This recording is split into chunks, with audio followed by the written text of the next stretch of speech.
Why did the United States attack Libya, Iraq, Afghanistan, and Yemen? Why are U.S. operatives helping to destabilize Syria? And why is the United States government so intent on taking down Iran, in spite of the fact that Iran has not attacked any country since 1798?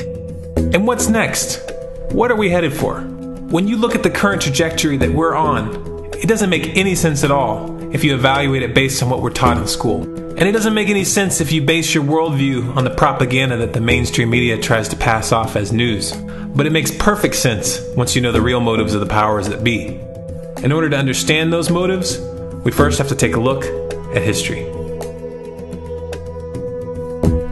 In 1945, the Bretton Woods Agreement established the dollar as the world reserve currency, which meant that international commodities were priced in dollars.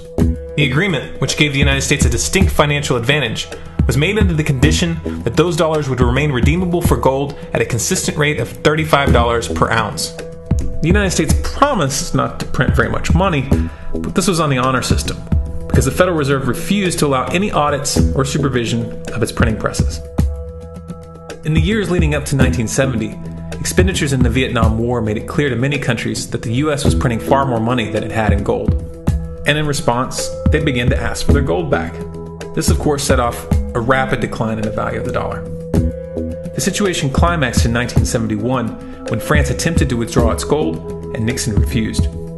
On August 15th, he made the following announcement. I have directed the Secretary of the Treasury to take the action necessary to defend the dollar against the speculators. I have directed Secretary Connally to suspend temporarily the convertibility of the dollar into gold or other reserve assets, except in amounts and conditions determined to be in the interest of monetary stability and in the best interest of the United States. This was obviously not a temporary suspension, as he claimed, but rather a permanent default. And for the rest of the world who had entrusted the United States with their gold, it was outright theft. In 1973, President Nixon asked King Faisal of Saudi Arabia to accept only US dollars as payment for oil and to invest any excess profits in US Treasury bonds, notes, and bills. In return, Nixon offered military protection for Saudi oil fields. The same offer was extended to each of the world's key oil-producing countries, and by 1975, every member of OPEC had agreed to only sell their oil in US dollars.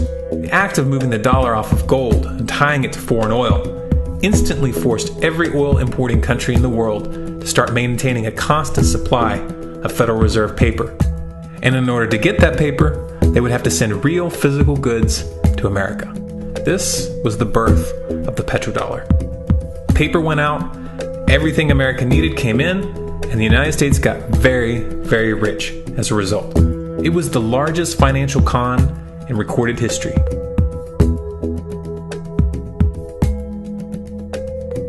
The arms race of the Cold War was a game of poker. Military expenditures were the chips, and the US had an endless supply of chips. With the PatroDollar under its belt, it was able to raise the stakes higher and higher, outspending every other country on the planet, until eventually US military expenditures surpassed that of all other nations in the world combined. The Soviet Union never had a chance. The collapse of the communist bloc in 1991 removed the last counterbalance to American military might. The United States was now an undisputed superpower with no rival. Many hoped that this would mark the beginning of a new era of peace and stability. Unfortunately, there were those in high places who had other ideas. Within that same year, the US invaded Iraq in the first Gulf War. And after crushing the Iraqi military and destroying their infrastructure, including water purification plants and hospitals, crippling sanctions were imposed which prevented that infrastructure from being rebuilt. These sanctions, which were initiated by Bush Sr. and sustained throughout the entire Clinton administration, lasted for over a decade and were estimated to have killed over 500,000 children. The Clinton administration was fully aware of these figures. We have heard that 500,000 children have died. I mean, that's more children than died in Hiroshima. And you know, is the price worth it? I think this is a very hard choice, but we think the price is worth it. Miss Albright, what exactly was it that was worth killing 500,000 kids for? In November of 2000, Iraq began selling its oil exclusively in euros. This was a direct attack on the dollar and on U.S. financial dominance, and it wasn't going to be tolerated. In response, the U.S. government, with the assistance of the mainstream media, began to build up a massive propaganda campaign claiming that Iraq had weapons of mass destruction and was planning to use them. In 2003, the U.S. invaded, and once they had control of the country, oil sales were immediately switched back to dollars. This is particularly notable due to the fact that switching back to the dollar meant a 15 to 20% loss in revenue due to the euro's higher value. It doesn't make any sense at all unless you take the petrodollar into account. So I came back to see him a few weeks later, and by that time we were bombing in Afghanistan. I said, "Are we still going to war with Iraq?" And he said, "Oh, it's worse than that." He reached over on his desk, he picked up a piece of paper, he said, I just got this down from upstairs, meaning the Secretary of Defense's office today, and he said, "This is a memo that describes how we're going to take out 7 countries in 5 years, starting with Iraq, and then Syria, Lebanon, Libya, Somalia, Sudan, and finishing off Iran. Let's take a look at the events of the past decade and see if you see a pattern. In Libya, Gaddafi was in the process of organizing a bloc of African countries to create a gold-based currency called the dinar, which they intended to use to replace the dollar in that region. US and NATO forces helped destabilize and topple the Libyan government in 2011, and after taking control of the region, US armed rebels executed Gaddafi in cold blood and immediately set up the Libyan central bank. Iran has been actively campaigning to pull oil sales off of the dollar for some time now, and it has recently secured agreements to begin trading its oil in exchange for gold. In response, the US government, with mainstream media assistance, has been attempting to build international support for military strikes on the pretext of preventing Iran from building a nuclear weapon. In the meantime, they established sanctions which US officials openly admit are aimed at causing a collapse of the Iranian economy. Syria is Iran's closest ally, and they are bound by mutual defense agreements. The country is currently in the process of being destabilized with covert assistance from NATO, and though Russia and China have warned the United States not to get involved, the White House has made statements within the past month indicating that they are considering military intervention. It should be clear that military intervention in Syria and Iran isn't being considered. It's a foregone conclusion, just as it was in Iraq and Libya. The U.S. is actively working to create the context which gives them the diplomatic cover to do what they already have planned. The motive for these invasions and covert actions becomes clear when we look at them in their full context and connect the dots. Those who control the United States understand that even if a few countries begin to sell their oil in another currency, it will set off a chain reaction and the dollar will collapse. They understand that there is absolutely nothing else holding up the value of the dollar at this point, and so does the rest of the world. But rather than accepting the fact that the dollar is nearing the end of its lifespan, the powers that be have made a calculated gambit. They have decided to use the brute force of the US military to crush each and every resistant state in the Middle East and Africa. That in itself would be bad enough, but what you need to understand is that this is not going to end with Iran.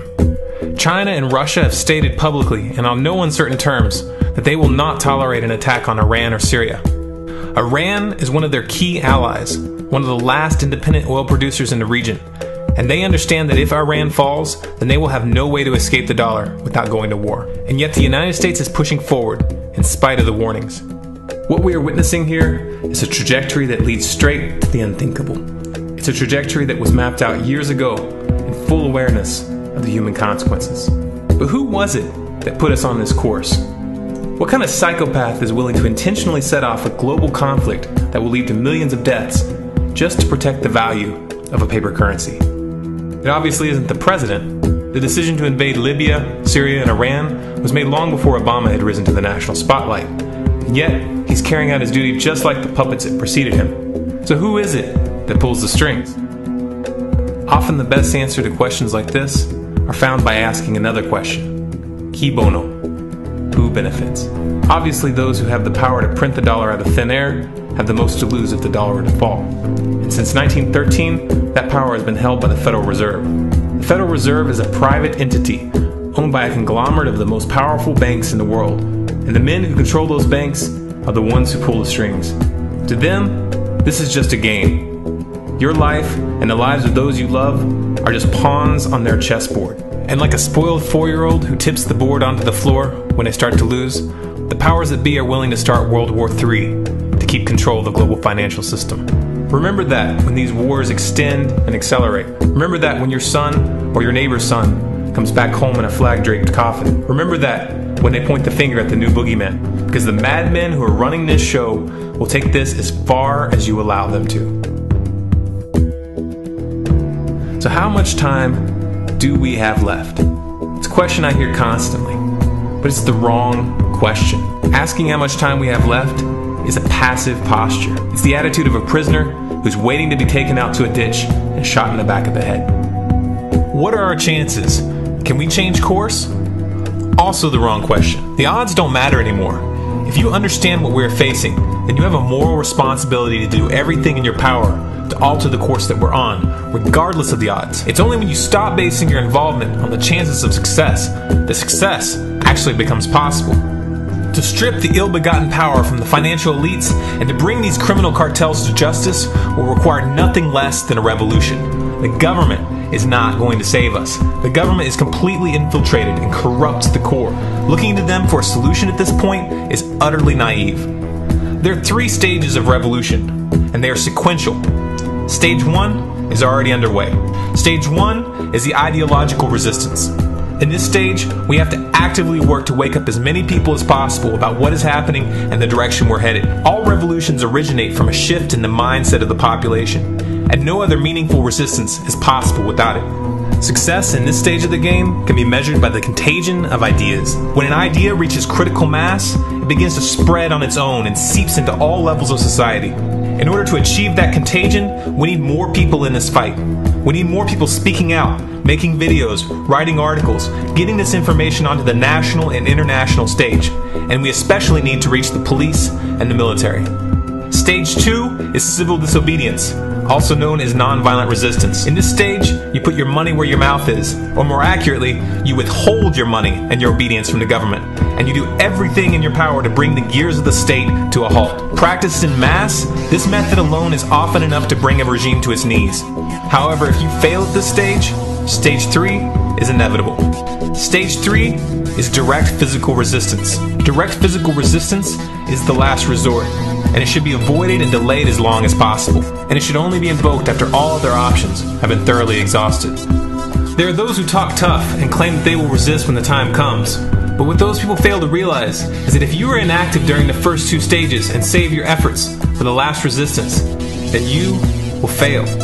When the Nazis were moving door to door, dragging people out of their homes in Germany, that was the time to fight back physically. But due to the lack of ideological resistance and civil disobedience leading up to that moment, even an armed uprising would have likely failed at that point. An armed uprising can only succeed if the people have established an attitude of active resistance. And active resistance is only possible after their minds have broken free from the mainstream propaganda. If you want to fight back, it's now or never. You're not going to get another chance, and the stakes are far higher than they were in Nazi Germany.